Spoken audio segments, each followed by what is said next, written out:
Good morning, everybody. Welcome to another Daily Market Report brought to you by Mike Bjork. Today is Friday. Happy Friday to you guys. Hope you guys got some great upcoming plans this weekend. Today's September 14th. We do got a lot to cover, so we're going to just jump right into it. So here's the economic calendar for today. We had retail sales for the month of August. So in July, we had a 0.7% increase in retail sales. This was revised higher and a 0.3% forecast for the month of August, and it came in pretty disappointing at 0.1%. But because of the revision of July, and I believe they had a revision of June, it kind of offset this disappointing number here. So the numbers would come more in line because of the revision.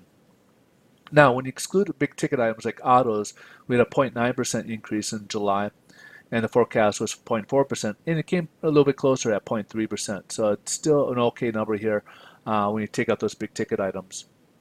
Also on the agenda here, we got the industrial production for the month of August. We had a 0.4% increase in July. Forecast was supposed to be 0.3% for August, but it jumped up a little bit further up to 0.4%. So good numbers right there, as well as the capacity utilization for the month of August. So we had a 77.9 in July. Forecast has called for 78.2 and kind of came right in line there at 78.1%. So not quite as high as expectation, but pretty close to being in line right there. Forecast is supposed to be only up to 97, and it jumped all the way up to 100.8. So obviously people are feeling much better where things are heading and where things are going right now. Or of course, maybe it's this the kids are finally back at school now, so maybe that's why everybody's feeling a lot better here. But in any case, it's obviously a good number here, 100.8 for September here. Business inventories for July, we had a 0.1% growth in June, so pretty slow. But July took off at 0.6, so this kind of talks again about business inventories where businesses are expanding, and you can see it here in business inventories that they increased that in July here. Now we got 2 months in a row here for import prices dropping. So in July it dropped 0.1% and it dropped again in August, and a lot of this at 0.6%. And a lot of that is due to lower oil prices at that period. So let's kind of jump ahead here to the headline news.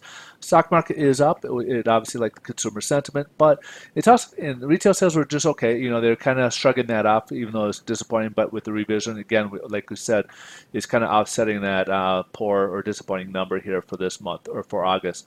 But what they're liking is they're feeling a little bit more optimistic in regards to the trade prospects with China. They feel that they're going to get back to the table probably as soon as end of this month. There's reports that they're going to be reaching out and trying to get back to the table here by end of this month, and hoping for a resolution or at least some type of a agreement to be placed, so that way there's no escalation in a trade war. That's the last thing that anybody really wants.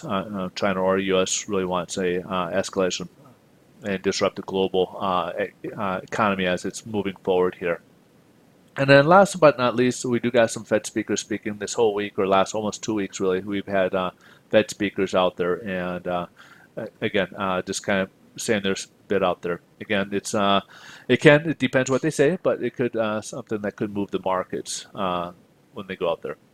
Bond market, we broke below this ceiling, this floor of support here. So this is kind of looking a little disappointing. We thought we had a crossover here, but it looks, as you can see here, it's just kind of holding on and kind of going along with the two lines here. So they're kind of meshing here, even though it's still an overbought position here. And we're hoping for a little bit of reprieve and improvement, but now it looks like it's worsening a little bit here as it goes below this level of this floor of support. And this could be a bit more of a drop continued here, as we can see here with the 10-year Treasury. 10-year Treasury is rising a little bit. It did jump even since I did this at 2.99, and this could easily go up to 3.01%. So again, just be cautious here. And even though this is kind of an oversold position, it's kind of doing the same thing in the opposite direction here. And we'll have to kind of wait and see if we can get that break and see if we can get the yields reduced a little bit.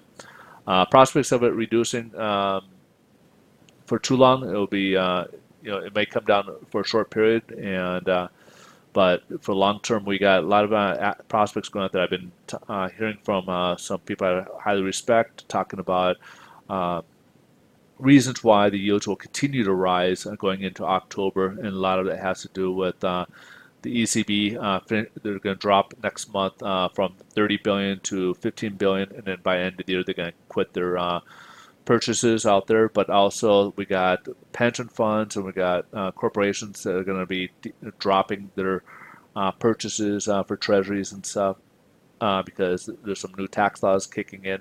And today would be the last day for that. So today could be a good day to lock in if you haven't done so or not. All right, so that pretty much wraps things up. Rates are a little higher today compared to where we were yesterday. Again, bonds were down about 11 basis points. They did worsen a little bit from where we were yesterday. All right, so if you guys want to see any change in the market, feel free to head over to Twitter. You can follow me at Mike Bjork and then get any updates of any possible changes in the market. Enjoy your weekend, and we'll look forward to see you guys on Monday. Bye-bye.